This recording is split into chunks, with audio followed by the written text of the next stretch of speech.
Before anyone could swipe, scroll, or ghost, an entire generation crafted friendships, made plans, and fell in love with nothing but a shared landline and real face-to-face courage. Gen X didn't just survive without social media. They built trust and independence, learning patience with busy signals and problem-solving over static-filled calls. But what did it really take to stay connected and informed in a world with zero notifications? The answer rewrites what resilience actually looks like. Evelyn remembers the sound of the rotary dial spinning back after each number, each click a small act of patience. In her family's kitchen, the phone hung on the wall, its long cords stretched around corners and under doors, but privacy was never guaranteed. With a shared line, anyone in the house, or sometimes half the neighborhood, could quietly pick up and listen in. In 1988, 2.8 million Americans still depended on party lines, where a ring pattern, a long followed by two shorts, meant the call was for you, but it was never truly just yours. Teenagers learned to decode these signals, inventing their own tap codes or whispering plans after curfew, always mindful that a parent or a neighbor might be listening. Arguments over line hogging were common, especially when someone's call ran long and blocked an emergency or a date. Etiquette mattered. You kept it brief, you waited your turn, and you never forgot that the line was a shared resource. When the home phone was busy, the payphone at the corner store became the backup plan. Dropping a quarter into the slot, Evelyn would brace herself for the metallic clang and the hope that her friend would answer. There was no caller ID, no way to screen who was reaching out. Every ring might bring a surprise, an awkward conversation, or a chance at something new. Plans were made with intention, and breaking them meant more than a quick text. It meant letting someone down. In this world, commitment and accountability weren't optional. They were built into the very wires that connected each voice. Finding answers meant leaving the comfort of your chair and stepping into a world built for seekers. The yellow pages, thick, heavy, and alphabetized, sat by the kitchen phone, promising every plumber, pizza place, or roller rink in town. Pages grew soft at the corners from constant flipping. If you needed a movie time, you dialed the theater hotline and listened to a recorded voice rattle off showtimes, hoping you caught the right title before the tape looped back to the start. Sometimes, a pen and a scrap of paper were your only tools to keep pace. For anything deeper, a school project, a family mystery, or a rumor about some far-off place, the library was the next stop. The reference desk was a command center, staffed by librarians who seemed to know the answer to every question or where to look for it. Microfilm reels spun behind glass, bringing old headlines and lost stories back to life. In 1992, more than 70% of reference questions were answered this way, with an average wait of 3 days for the right reel to arrive from another branch. Patience was baked into the process. Each step, requesting, waiting, and reading, demanded resolve, and a willingness to verify, not just accept the first thing you heard. When directions were needed, you stopped to ask a stranger, or followed a hand-drawn map passed from friend to friend. Every answer was a small victory, earned through effort and persistence. These rituals didn't just fill the gaps left by technology, they built habits of patience, curiosity, and trust in people. The search itself became a kind of education, shaping decision-making and confidence in ways that would last a lifetime. Mall parking lots became the unofficial stage for Generation X.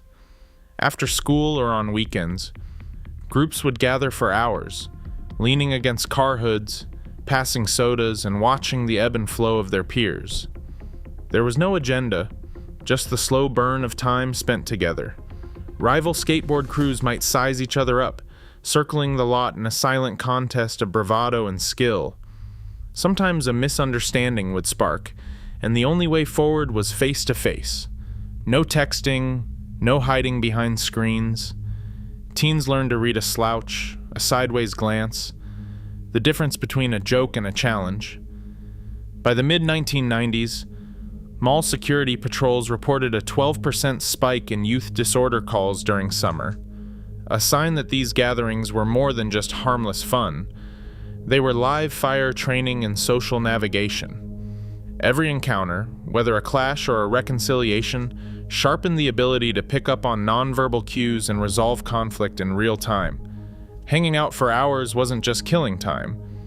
It was building a sixth sense for reading people, a skill that would serve Gen X long after the parking lot lights went out. Lisa remembers the way her heart raced before dialing the number, rehearsing each word as her finger hovered over the rotary dial. There was no profile to scan, no instant message to send, just the courage to ask, voice to voice. If someone wanted to see a movie Friday night, sometimes a friend would set up a blind date, passing a folded note in homeroom or relaying a phone number scribbled on the back of a receipt. The first call was a test of nerves. Would the other person answer? Would they even know who was calling? Every conversation was a leap, every silence a risk. Advice columns became secret lifelines. In the late 1980s, about 15% of letters to Ann Landers or Dear Abby circled around first dates, heartbreak, or how to let someone down gently.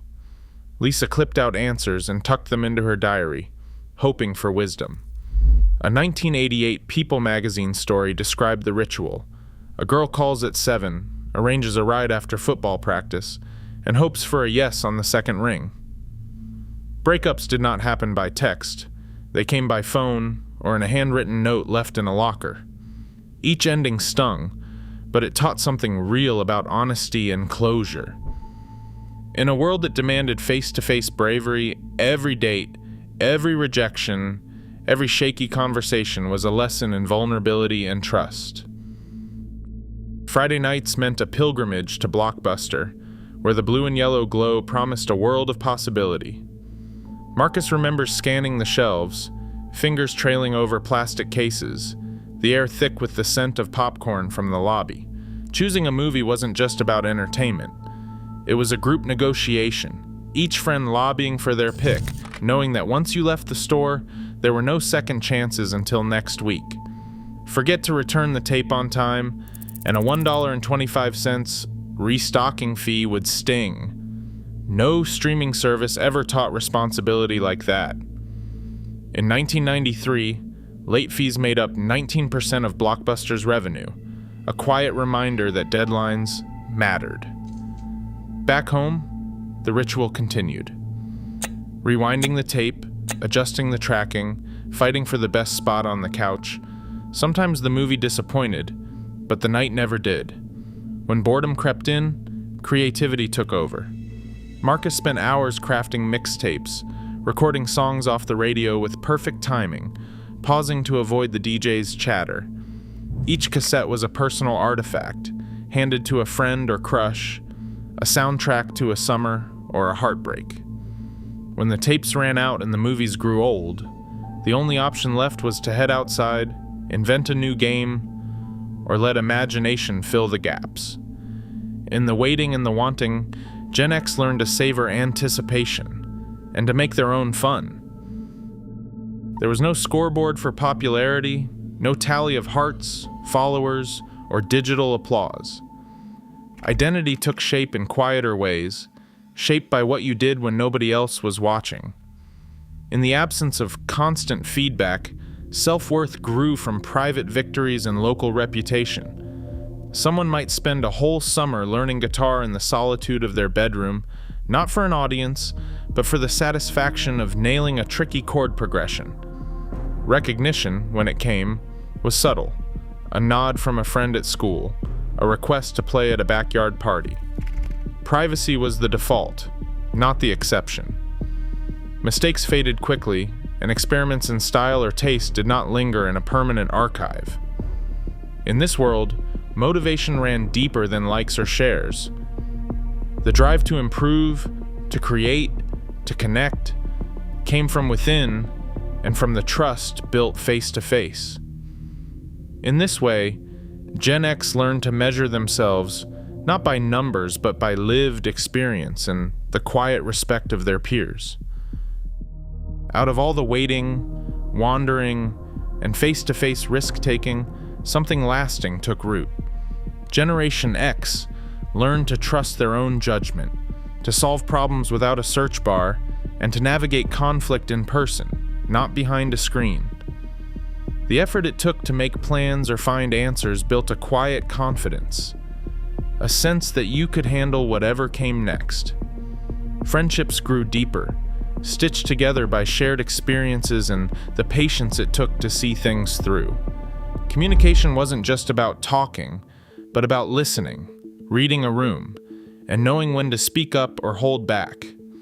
In a world where privacy was the default and mistakes faded with time, Gen X found the freedom to reinvent themselves, to try and fail and try again.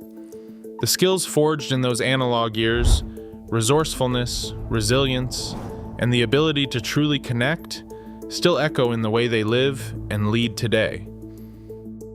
In a world defined by instant everything, the analog roots of Gen X still shape how millions navigate chaos and change. Self-reliance and real connection never go out of style. Sometimes, the strongest signal comes not from a screen, but from the courage to show up, offline and unfiltered.